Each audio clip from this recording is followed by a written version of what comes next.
Hey guys, just a short update for you. I wanted to share some exciting news. I recently completely redesigned the Worship Ministry Training website. We got a new logo, we got new podcast art, and I just wanted to let you know what the rebrand means.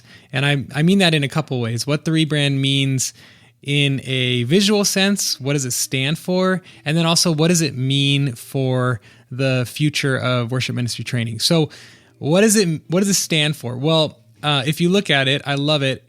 It is a WMT, obviously the letters of worship ministry training, which worship ministry training is all about training. And that's why we always are super practical and try to be applicable to your life and ministry. We don't just want to interview artists for the sake of interviewing artists.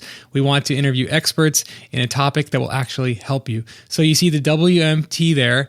You also see a book because it's training, right? It's like a textbook, but it could also be a Bible because we try to be biblically rooted in everything that we do and everything that we teach. And then also it's a crown. It's a crown of Jesus. So it's worship. We're worshiping. We're giving honor to the King of Kings. And so I love that logo, and I hope you love it too.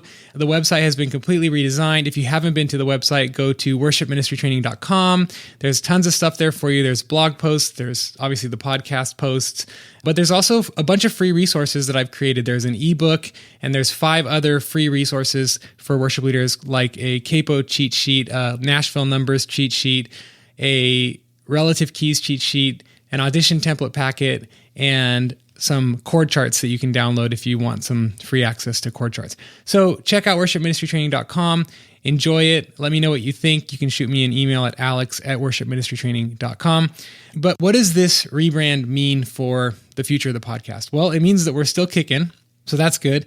And excited about that because when I started almost 6 years ago in 2014, and I was just creating content for worship team members, my own team in particular. And then I realized, you know what? I have more to say to worship leaders, so it became the Worship Leader Training Podcast. And then we got sued by a Christian company and had to change our name from the Worship Leader Training Podcast to Worship Ministry Training Podcast. And then I took this job at this very large, very busy church.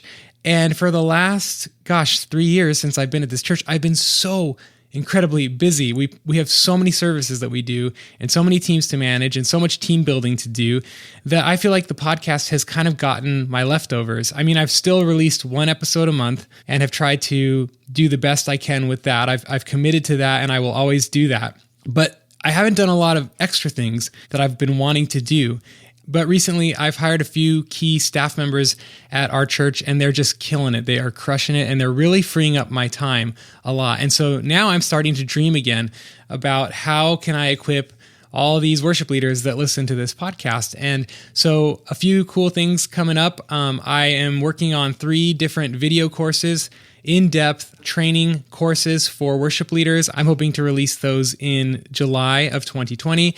I have written 16 chapters of a book, a worship ministry handbook that's like every chapter is dedicated to one topic, and it's going to cover everything from like getting hired to your church all the way to leaving your church and every single thing that you need to know in between. Now, I'm not saying that book's coming out anytime soon because it takes forever to really get those things done right, but I am excited about some resources, and there's probably going to be a whole bunch of other things that I'm going to start working on again. So excited for the future of worship ministry training, excited that you are listening and participating, and I would ask you to share this podcast with as many people as you can. If you're getting helped by it, we want to help as many other worship leaders as possible. So if you're interested in being involved, shoot me an email. I don't know what that means, but just shoot me an email, alex@worshipministrytraining. I would love to have people helping just promote and create social content and those types of things. So hit me up if you do that. If you're an expert at social promotion, my email is alex@worshipministrytraining. Okay, this is a long rant. Excited about the podcast. Check us out online, worshipministrytraining.com, and I will see you guys on the 1st of the month. All right, bye.